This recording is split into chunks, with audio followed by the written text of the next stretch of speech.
summary of what's going on and what has happened around the globe today. So I will be covering 7 categories, excuse me, to share with you: U.S. politics and government, world and foreign affairs, economy and business, society and culture, technology and innovation, environment and climate, and entertainment and media. So I will be giving you a summary, you know, no in depth, because I want to do something else after that. And that is to share some of my writings with you that I've been working on this week.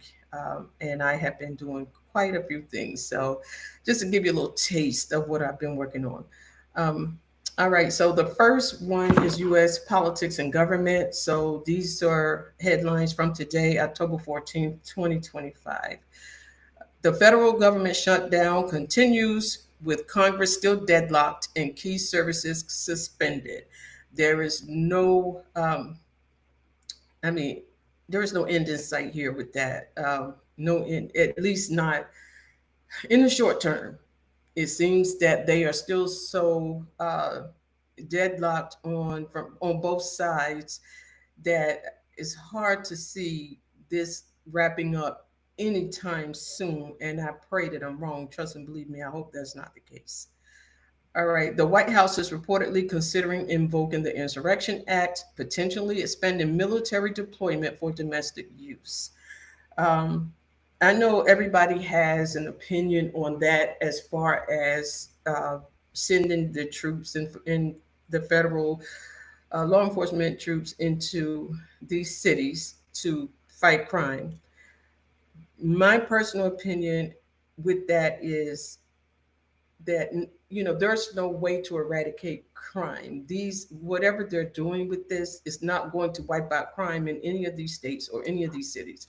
Crime has existed forever. Crime is going to be here. In effect, crime is going to exacerbate. You can best believe that, especially now with so much being cut and on the line and people losing their jobs.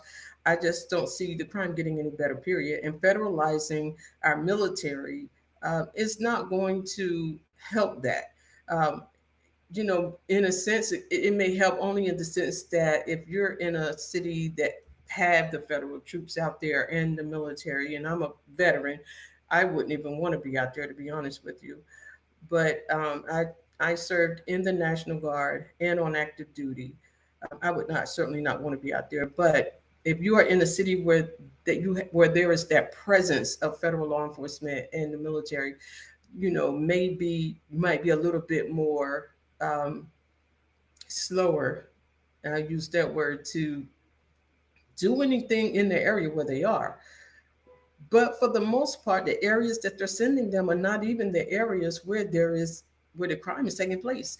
They are literally sending these people into the areas of maybe where the tourists come and go. So really, you know, if they actually invoke the Insurrection Act, I really don't see how um, you know it's going to, you know, how it's going to help.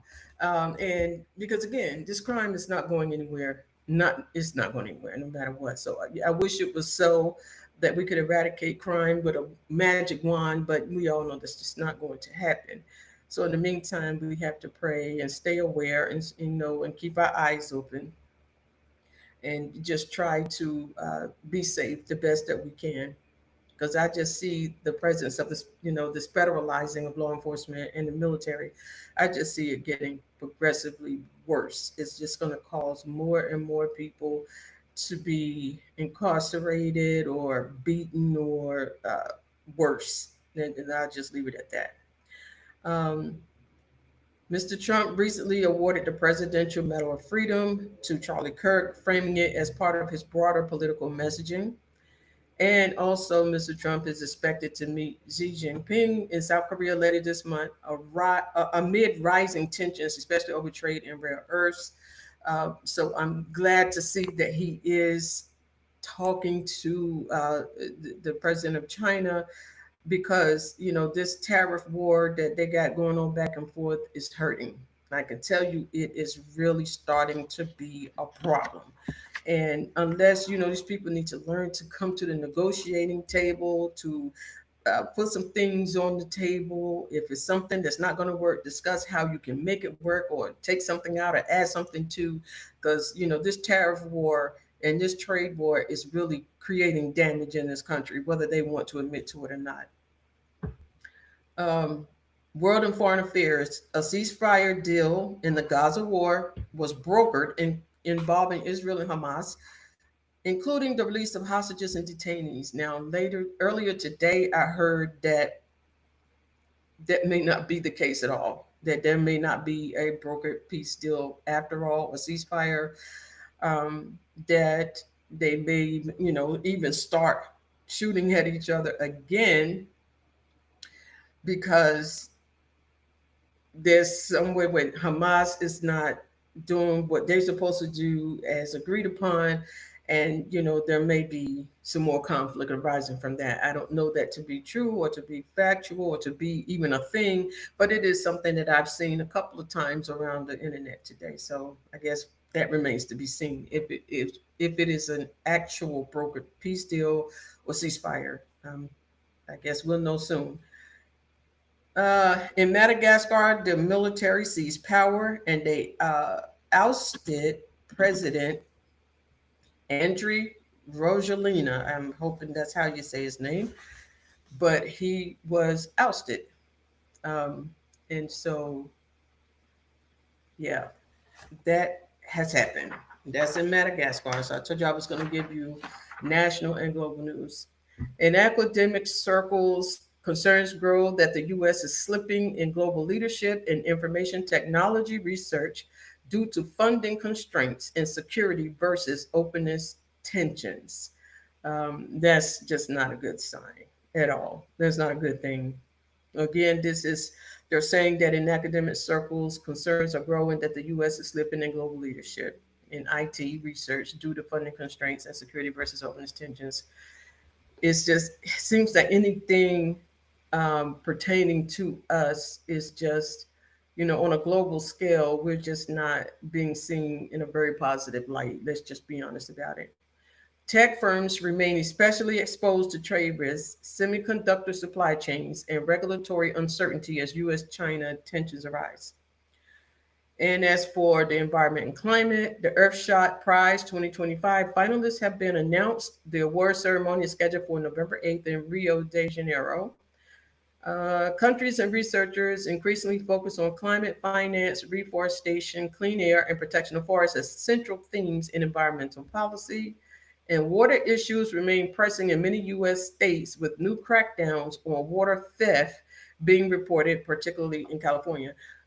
Another thing that I just thought about when it comes to water, I saw an article recently that talked about the fact of how China has the capability of hacking our infrastructure, particularly our water, and I think our electric as well. And that is something that would be absolutely devastating if that's true and if they carried that out, for them to hack into our water supply and into our electric grid and things of that nature. I hate to say it, but the Chinese are just so much more advanced than we are in so many ways. So it wouldn't be impossible to believe that this is true, that they're actually able to carry this stuff out.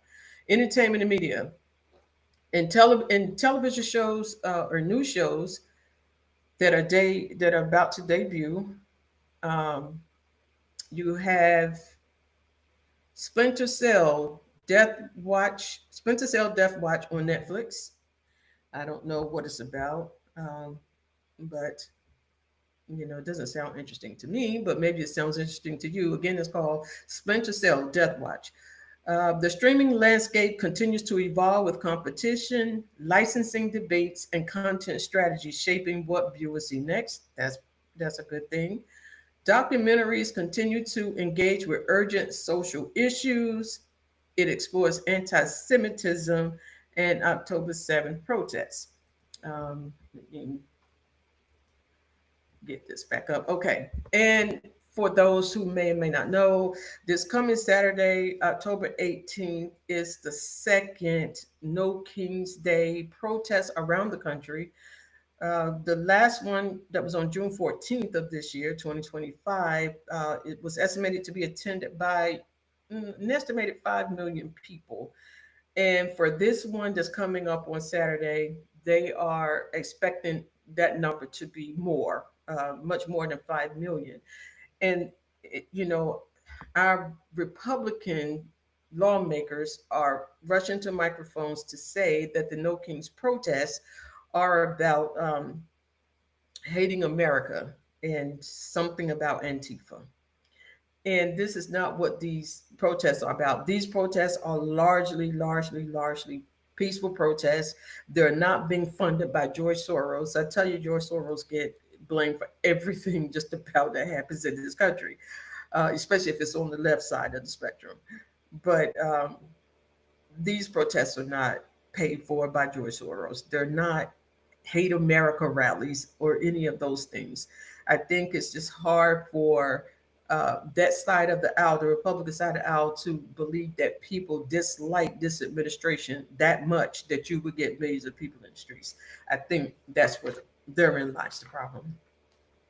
So, okay, those were the headlines that I wanted to go over for today. And what I'm going to do now, I have three um, writings that I've been working on between yesterday and today that I'm going to share with you, just about pretty much my feeling in the way I'm, seeing the world right now. And I'm pretty sure some of you see the world the same way. Is right now, honestly, personally, I don't see the world as being very safe, especially for some of us. And it's disheartening when you see all of especially the racial stuff. Before I came on, I was reading an article from Politico about young Republicans, and most of them, that are in a part of the Young Republicans club or group or whatever they call themselves.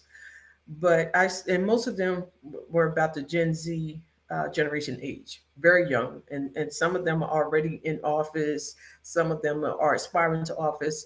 A lot of them are involved in working for, already elected officials. They are, kind of charting their own path into politics.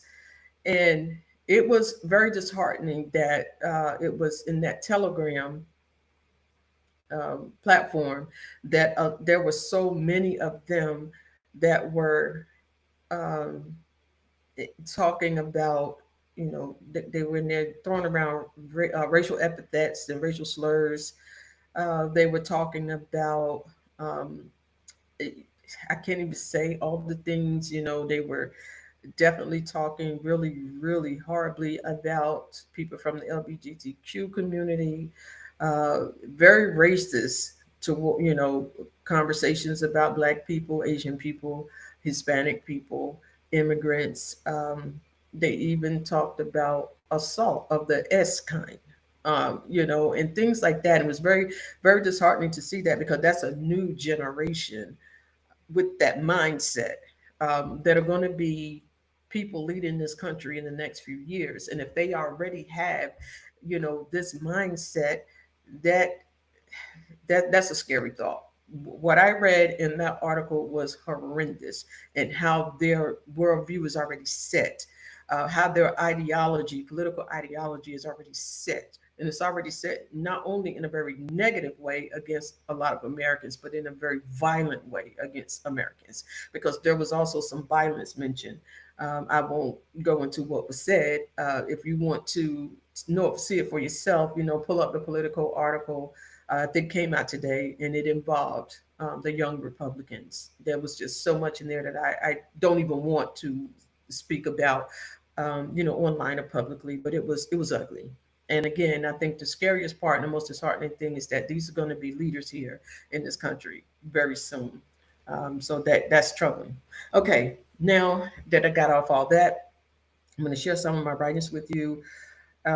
This one is called Before the Light Fades.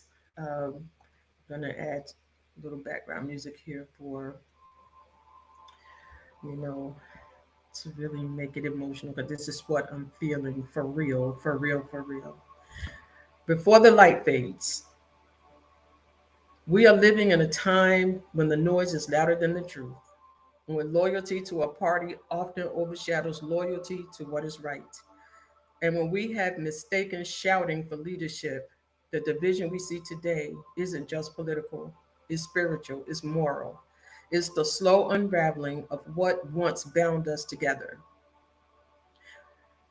We're, we've allowed ourselves to be separated by labels, red and blue, left and right, conservative and progressive, forgetting that before any of those, we were simply American. But no party has a monopoly on truth. No ideology has a patent on compassion, and no single leader holds the deed to this democracy. We, the people, hold that deed together. When the floodwaters rise, we don't ask the rescuers' party affiliation. When the wildfires burn, we don't question the politics of those holding the hoses. When tragedy strikes, we hold each other, not our political banners. So I say this tonight with urgency and with love to lay down your bitterness, lay down the venom, lay down the false comfort of division. Because what we're fighting for is bigger than our egos, is bigger than our party platforms, is the very soul of this nation. If we keep choosing hatred over humanity, we will lose more than just elections, we will lose ourselves. We will watch the light of democracy fade, not because it was defeated from without, but because we starved it from within. Now is the moment to stand, not as partisans, but as patriots, not as combatants, but as caretakers of a fragile, beautiful dream. To the Democrat who believes compassion can coexist with discipline, we need you. To the Republican who believes integrity can walk hand in hand with strength, we need you. To the independent who believes the truth matters more than talking points, we need you too. But hear me clearly, no party, no president, no ideology is worth the death of our democracy. We have reached a dangerous crossroads. The air is thick with blame, the walls between us higher than ever, and the voices of reason are drowning in the noise of division. For too long, we've allowed anger to replace empathy and slogans to replace solutions. We've watched neighbors become enemies and patriotism twisted into partisanship. Yet when the storms hit, whether natural or man made, we all bleed the same, we all weep the same, and we all rise the same. America has never been perfect, but it had always been possible. Possible when we reach across the aisle instead of drawing new lines in the sand. Possible when truth outweighs propaganda and humanity outweighs hate. This is not a time to boast of victories or tally defeats. This is a time to remember who we are, a people bound not by color, creed, or candidate, but by a shared promise, liberty, and justice for all. If we do not come together now, our grandchildren will inherit a nation that's unrecognizable, a nation where democracy fades not with a bang, but with our silence. So, to every Democrat, Republican, and American soul who still believes in something greater than themselves, it's time to lay down the bitterness, lift up courage, and meet in the middle where hope still lives. Because this fight isn't between left and right, it's between unity and extinction. And we should all refuse to watch that light go out on this country. And that was Before the Light Fades. And I hope you were able to get something from that because, as I was working on it, it just made me realize how fractured, divided, bitterly divided that we are not just as Americans, but as humans, and it's like there is a serious race to the bottom, and that bottom certainly will end in the pit if we stay on this current course. And so, let me pull up the next one. Let me pull up the next one here and give you that. I have several more, but because I don't want to be on long tonight, I want to keep you. Let me I'm just trying to move this forward.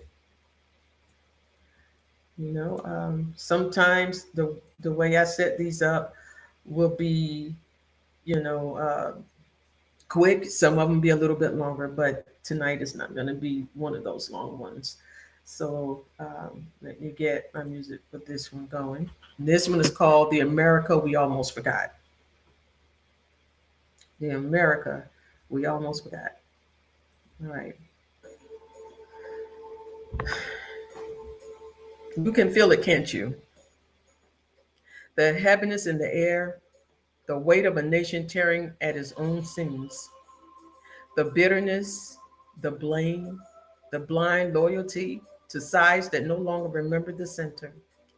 We've traded our unity for algorithms, our empathy for applause, and somewhere between the rallies, the headlines, and the hashtags, we lost the America we almost forgot.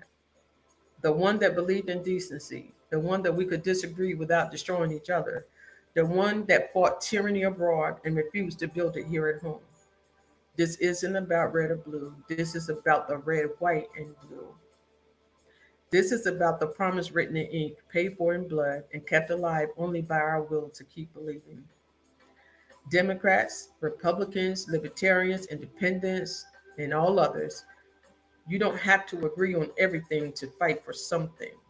Because right now, the fight isn't between left and right, it's between truth and chaos, freedom and decay, light and long shadow of our own indifference.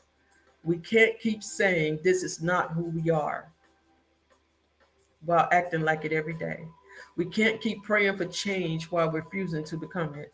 And we can't keep clinging to parties that divide us when the house we live in, this democracy, is absolutely on fire. So I'm asking to step out of the echo chamber, cross the aisle, speak to someone who doesn't vote like you, look like you, think like you, because this republic can only survive if it is done together. America has always been more than a nation, it's an idea. And ideas don't die unless we stop defending them. So we need to defend it. We need to defend it with courage, defend it with grace, defend it with the fierce love of a people who remember what's at stake. Because when democracy dies, it won't be with a bang, it'll be with a whisper. The whisper of citizens who could have stood together but chose to stand apart. Not on this watch, not in this lifetime should we do that. Not while there's still breath in our collective soul to fight for the America that we almost forgot. So there's two that I shared. I got one more, but I just want to stop and say this for a moment. When I consider what's going on in Congress right now, um, with the bitter divide and the inability to come to a resolution in regards to the things happening with the shutdown. Um, and I'm saying this not from a partisan place, but from my own heart and soul. That when I look on the Democratic side, and certainly they're not perfect, they have done some things that make me want to tear my hair out, and theirs too. But their position on the shutdown is because they don't want to see a huge number of people in this country go without health care because so many are in the position to lose their health care. And your health is your wealth, as they say. And if you don't have the ability to go and seek medical attention when you need it, um, it's going to be almost like genocide. Is just that serious. And you can't say that it will be just the elderly who've lived a long time, who may be suffering with certain illnesses for years. It's not just them. You got little children, you got grown-ups, you got middle-aged people. This goes across all ages, it goes across all ethnicities, gender, all of that. All of that. Everybody's affected to some degree. Because if you were paying $300, $400, $500 a month, $250 a month for your healthcare premiums, and all of a sudden you're looking at a $1,200 bill, $1,300 bill, because for some, that's the big jump that would happen. And that's hard to think about. People not being able to go to the doctor when they need to, getting turned around or getting turned back because they don't have health coverage. Go to the emergency room. The emergency rooms would become absolutely just overfilled, just ran over with patients, sick, hurt, dying, and not everybody would get the opportunity to be seen. And that just that thought alone is hard. And the whole thing, again, with the student loans, that is a crisis that, is painful as well. Because when you think about these young people or any people that are in college, or they've already gotten degrees or they're getting degrees, but with the debt that they are accumulating with these student loans, they will never be able, some of them will never be able to, own a home, be able to pay a mortgage, start a family, take care of a family, be able to put children in daycare. We see that food prices are soaring crazy right now. And when you settle with that kind of debt, it's kind of hard to see a bright future. Not saying it's impossible, because we know that God, in one instant, one nanosecond, could change it all. But I'm just talking about the reality of what they're looking at. Is it's just not a good time.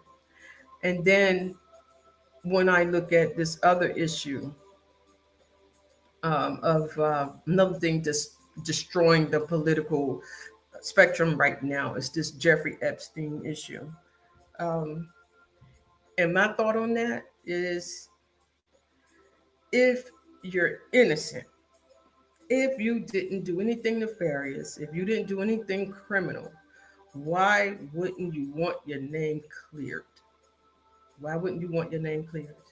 You would want those documents released so you can once and for all tell people, you know, this is not me. It's never been me. Shut this thing down. I'm tired of it. Okay. Here's the proof. But to not only not want these documents to see the light of day, you're holding up the swearing in of a duly elected member of Congress, because that person, that member, would, would be the required 218th number of people that vote to bypass the Speaker of the House to be able to get those documents. So you figure to keep those documents from getting into the hands of others, you won't even swear this lady in. And then you say that the Speaker of the House says, well, we're not swearing her in, has nothing to do with the Epstein files, but it's a scheduling thing. He could have swore in on the first day if he wanted to. One thing that's painfully obvious to me as well is that they don't think that we are an intelligent electorate. Like, we can't see what they're doing. They just, to me, it just seems like they feel like their words are all that matters. It's all about words. Just because if we say it, you're supposed to accept it, receive it, and leave it there. You're not supposed to, you know, dig further, inquire, or reject what we say because we're in charge. And a leader, a leader that wants to be recognized by the Nobel Peace Prize Committee would not be a leader whose own country that he or she leads is bitterly divided, on the brink of a national war, in dire straits in so many ways. I don't care how many peace deals you broker abroad. If your own country is not faring well because of your policies, I don't think that should make you a candidate for a Nobel Peace Prize. Because if you can't have peace in your own house, how in the world are you going to have peace in anybody else's? That just sounds, to use an analogy, my home could be a home where we fight. We don't get along. We hate each other. We physically assault each other. We use profanity against each other every day. We have nothing good to say about each other. We try to sabotage each other. But yet, I'm going to try to go across the street to the warring family there and try to broker peace in their home and tell them, you shouldn't be doing this, you shouldn't be doing that. You need to come together and try to counsel somebody else when my own house is in dire straits. So that's how I see this. Um, and furthermore, a person who has to ask to be recognized by the Nobel Committee, I don't think is a person who is worthy to get one. Because it's not yourself that's supposed to recognize what you contributed in order to get one. It's what the committee and others have seen in you. There's so much manipulation going on too. Everything is manipulated. And the more you manipulate it, it's like, to me, still trying to fit that square into that circle. And, and when you do that, the only thing that's going to happen is the circle's going to break apart. And you keep forcing. And if you have to force things, you have to force things. You have to try to force people to respect you. You have to try to force people to recognize you. You have to force people to see the good in you. Then you're just not a good person. Because nobody that has those things would have to beg for attention, because it would just be there and it would be visible to all people. And you wouldn't have to ask for it. You wouldn't have to come up with these crazy gimmicks and schemes to try to get people to see that you're this great and wonderful person. It would be obvious. It is just too much propaganda, and it's too many of us that are taking at face value what we see on social media. I've seen a lot of social media sites that every day they post something that is absolutely false. Anybody can put up an article about somebody. You know, Joe Blow next door, I may not even know him at all, but I could write some crazy article about his behavior, something he's done, something he said. That's not even true. But all you post it on social media, and if it's something, if it's that kind of information that people love, they'll get on it right away and share it, share it, share it. And there's no facts to that at all. It's not even authentic. And one thing you should do is look at the source. If you see information that's not coming from like a reputable news source, then you shouldn't be sharing it. That's like in the case a lot of times, oftentimes, of celebrities. You'll see social media story where a celebrity died, and right away people start sharing it. But the first thing I do when I see those, if it's not the Associated Press or Reuters or NBC News or CBS News or ABC News or the Midas Touch Network or some of these, or independent journalists, but certainly CNN and those things. If I don't see it coming from what is used to be called mainstream media, I don't even know what they're called anymore, because some of them certainly are not mainstream. But if it's not coming from there, I'm not going to share that, because you're creating harm. Um, I've seen, for instance, recently I saw one with the WNBA player Angel Reese, that somebody put up that Angel Reese was suing Caitlin Clark for something like $50 million. There was zero truth in that. It was all made up. And a lot of times these are rage bait articles, because they will write something about somebody even if it's not true. But they'll write it so that they can drum up the hate and the disdain and the dislike for that person. And this is why you got to be careful about what you deem to be truth. You know, check that thing, fact check it, make sure, verify it, make sure that it's truthful stuff, because people are getting their reputations ruined, their livelihoods ruined based on what people are posting on social media. And that it just really, the whole feel of this country has just changed. And I would be the first to say America's never been a perfect nation, even though I served it in uniform. It's never been a perfect nation, but the possibility of being a perfect nation has always been there. And for us to get to this point in our history, the 21st century, and want to reel everything back to a time that was more comfortable for a certain segment of society is really, to me, just diabolical. It's just diabolical thinking. How easy do you think it would be to drag people back to Jim Crow? Because, when with some of the things that are being said and done, to me, that's what it looks like. You want to drag people back to Jim Crow, um, and pretty much throw them on the front porch of Jim Crow and say, "Stay there, don't dare move again." Women's rights, civil rights, voting rights, all of those things are under assault in the 21st century. And that's hard to wrap my mind around.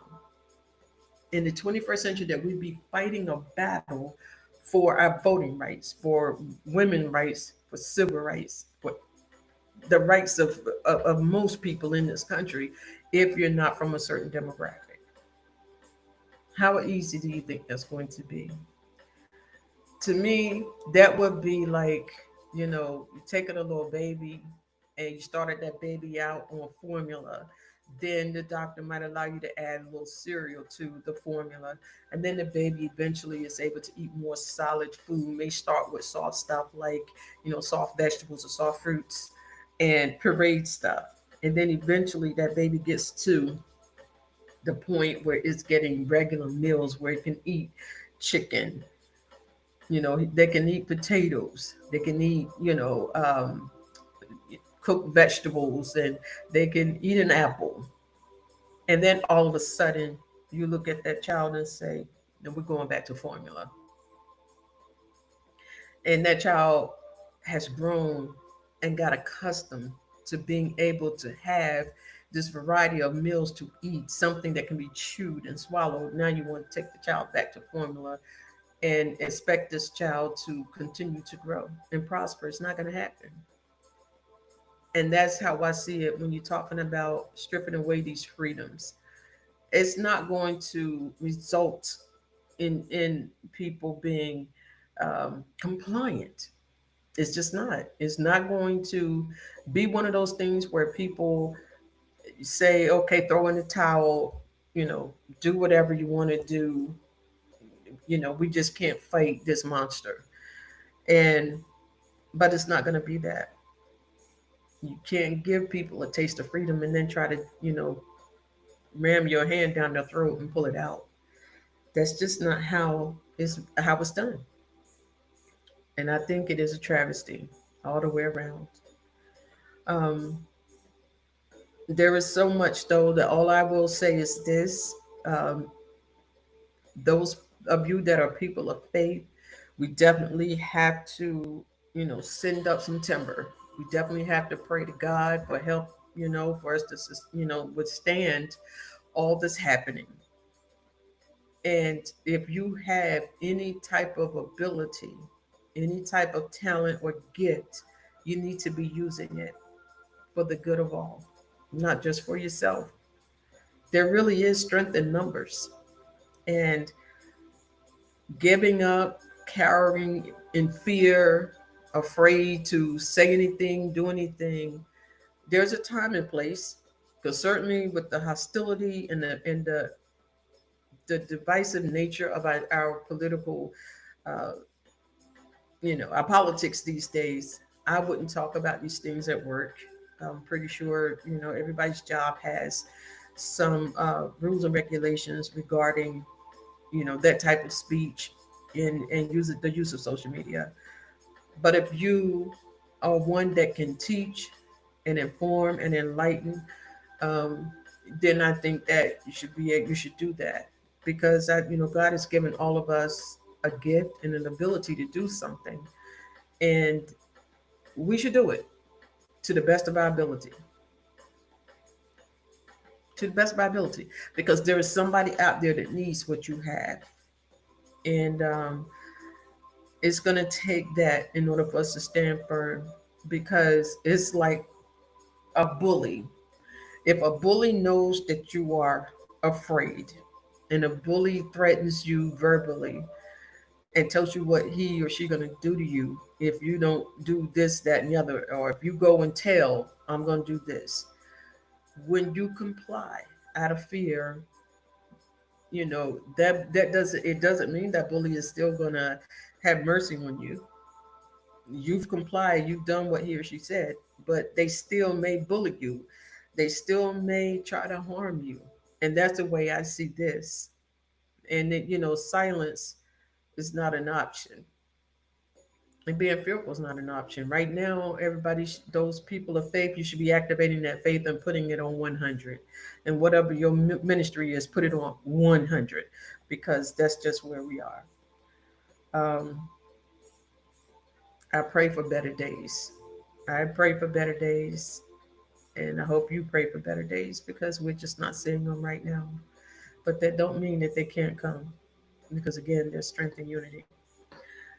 So I wanted to just give my little spill about that. And then I'm going to leave you with this piece that I wrote called Tomorrow. This piece, I was chosen as a North Carolina Bard back in 2022 um, from this one. So I'm going to share. Actually, think I'll share two of them with you while I'm on tonight. Um, because I just feel both of them. Let me start with tomorrow.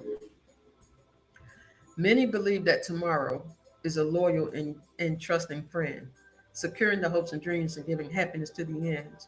But tomorrow can be deceiving, as it possesses the hand of fate, ready to land a blow to those who choose to wait. When we run into troubles, we drop our heads and sigh, saying I'll fix it tomorrow. But what if today we die? We live our lives on edge, thinking today I'll have some fun. Tomorrow I'll take life seriously, but tomorrow may never come. Still, many refuse to believe that they will fall to fate. They place tomorrow on a pedestal and continue to linger and wait. Today is but a gift, and at sunset it is gone. But the promise of tomorrow can be a broken one. And again, I wrote that piece and sent it in, and I was named a 2022 North Carolina Bard as a result of that one. So now I'm going to share this last one with you, and then I'm going to sign off. And this one is called The Visitor. If you are a person of faith, you can probably understand this one a lot better than someone who's not a person of faith. But I hope that it can reach all and that you'll be able to take something from it. And this one is called The Visitor. One day, as I lay dying and wallowing in my sins, a man appeared to me and he said he was my friend. He said, I've come to save you and set you apart, transform you and hold you to my heart. I said, you don't even know me, so why are you here? The only friend I need is a nice cold beer. I said, my life is over and soon I will die. I can't be saved, so don't even try. He said, in fact, I know you by face and by name. I know how you lived and I know all your games. But I want you to know that it's not too late to change your heart and alter your fate. I said, where did you come from? I wish you would just go. You're a strange person when I don't want to know. You don't know me and I don't know you. You don't know a thing about what I used to do. So take your pity and walk out the door. Never bother me, no, never anymore.